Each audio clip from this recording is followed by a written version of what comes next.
Tara, luto tayo ng chicken miswa soup.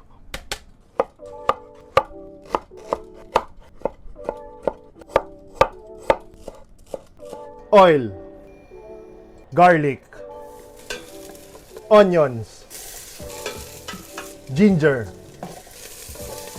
chicken,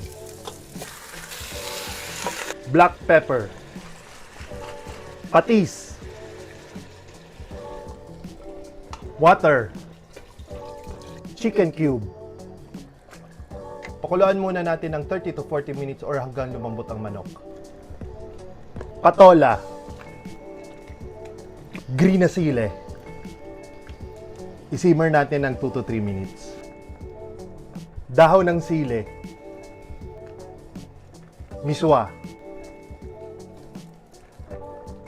Lutuin pa natin ng 1 to 2 minutes tapos laban na. Chicken miswa soup. Tara, kaon kita.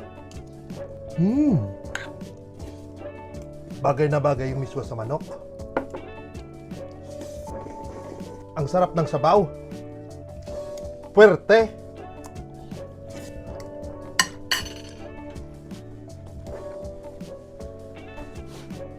Si Ram,